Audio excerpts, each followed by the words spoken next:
6 ways to improve equine practice profitability.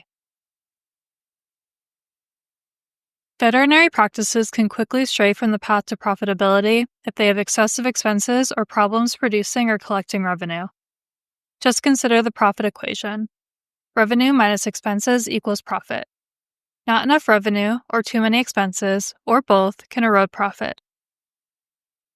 Although making money on an animal's misfortune can seem wrong to veterinarians focused on doing good for animals, profit is necessary. The veterinarian uses it to repay loans and interest, incentivize business ownership, fund employee bonuses or pay raises, fund equipment purchases, or build business value beyond the fair market value of the practice assets. During transitions of ownership, the profit known as EBITDA, earnings before interest, taxes, depreciation, and amortization, is used to calculate practice value. Thus, maximizing EBITDA is important to gain the highest possible price in a practice sale. Even when a sale is not anticipated, practice owners' distributions from EBITDA add to the compensation they earn for their efforts as veterinarians. Practice owners' lifetime earnings are usually significantly higher than those of associates because of this distribution of the profits earned.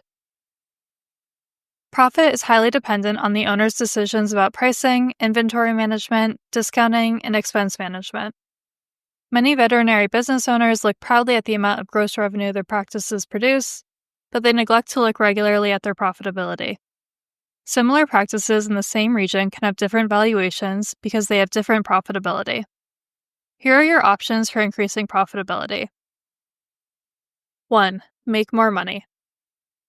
To make more money in a veterinary business, you can increase the number of hours and/or days worked, charge more through increasing fees or spending more time on the most profitable services, or spend less by decreasing expenses incurred while doing the work. While these 3 actions typically increase profit, they each have important nuances. In the current environment of equine practice, increasing the number of hours or days worked is unlikely to be popular. Therefore, it is very important to maximize revenue by capturing whole revenue for the work done. This means charging for every service, accounting for every dispensed item, and offering every service the client could value. Revenue wholeness means you're achieving maximum potential revenue for the services performed. It also means this amount is not diminished by missed charges for services, dispensed items, call charges, or outpatient fees, reduced by discounts, or minimized through missed opportunities to provide additional services the client values.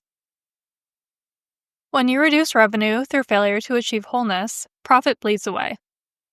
A clinic with a revenue of $2 million and the typical expenses of an average equine practice can realize a 12% EBITDA. That means $240,000 could be available to distribute to owners. If this practice misses just 10% of its potential revenue, the EBITDA falls to 5% or $90,000.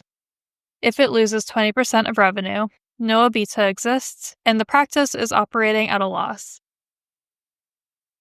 2. Cash invoice omissions.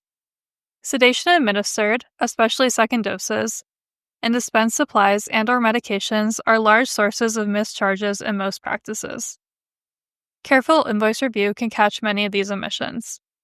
Before finalizing an invoice, review it for errors. If you have an assistant or technician, a second set of eyes can be very helpful. If you are alone, methodically review the sequence of events of the farm call examination or day of hospitalization. Newer practice management software systems are useful in this regard by having linked items, often in drop-down menus, which help capture all performed services. Dispensed items that fail to be invoiced, which cost the practice in dollars rather than doctor time, can be sources of marked losses. It might take the future sales of several items to earn back the cost of just one unpaid-for item.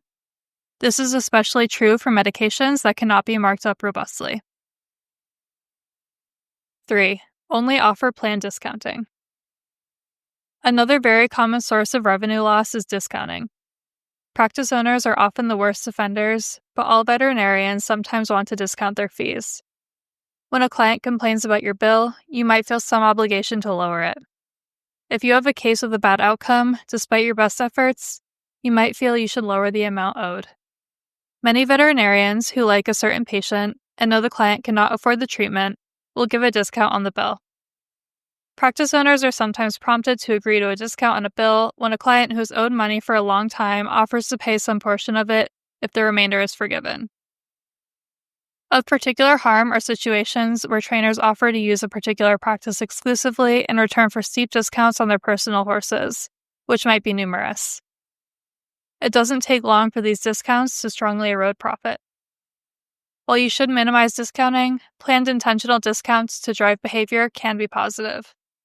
For example, giving a lower farm call fee when patients participate in a vaccine clinic day in a particular geographic region can increase efficiency, which can help meet demand for services during a busy time of year. Some practices offer discounts on dental work during slower months to flatten out the seasonality of revenue. Unplanned discounts in reaction to a client's complaint about fees are rarely indicated, and the word might get out that your fees are negotiable. Although clients might ask for a discount for any number of reasons, there is no harm in asking, so try not to take offense. Prepare a simple response so you will be unflustered. For instance, say, "I wish I could, but our fees are based on our practice's expenses. We want our practice to be here to care for your horses for a long time. Or, to keep our prices as low as they can be for everyone, we have a policy not to give discounts. Because of veterinarians' drive to do good for animals, offering an annual compassionate discount account for each doctor to spend on one case or over many cases can be a morale booster you can build into the budget. This allows yet another response to a discount request. I have a small budget each year for helping in tragic cases. This year, I used it to help a young 4-H member when her pony had a bad laceration."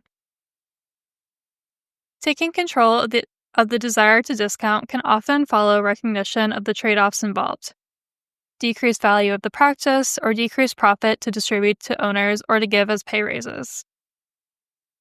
If you find yourself wanting to give discounts regularly, consider the following method to train yourself to stop. Just like using a credit card makes it easier to overspend than paying with cash, it is easy to remove line items in an invoice or simply add a discount line without thinking deeply about the consequences.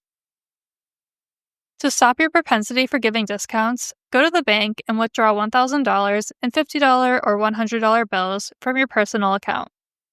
Put this money in your wallet. The next time you feel like giving a discount, pull out your wallet and hand over some cash instead of subtracting an amount from the invoice. In reality, this is exactly what discounting is, taking money from your pocket and giving it to your client.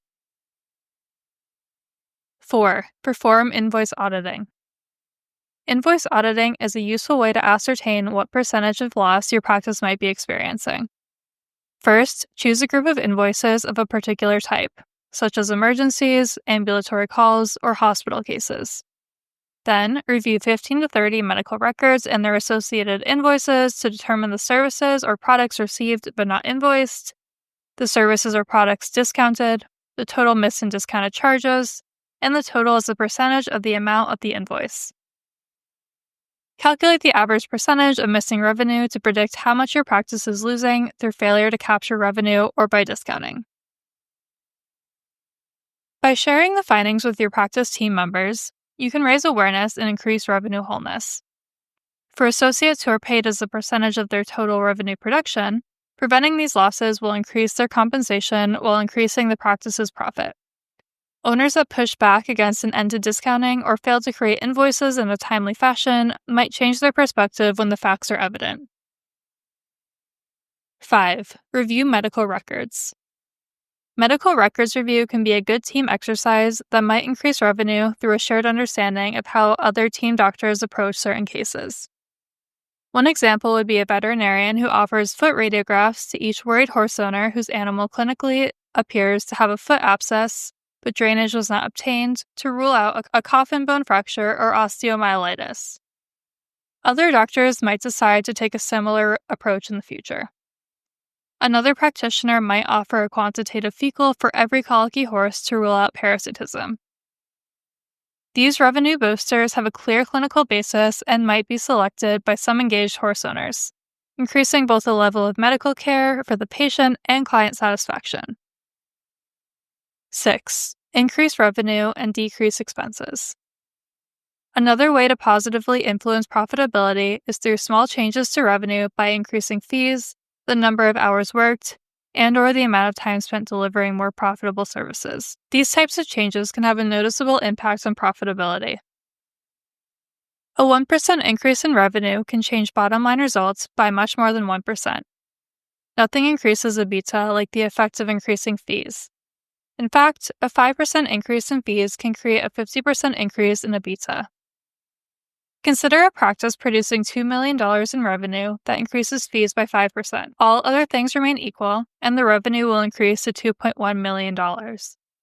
If the EBITDA before the fee increase was $198,900, after the increase it will be $298,900, representing a 50.1% increase.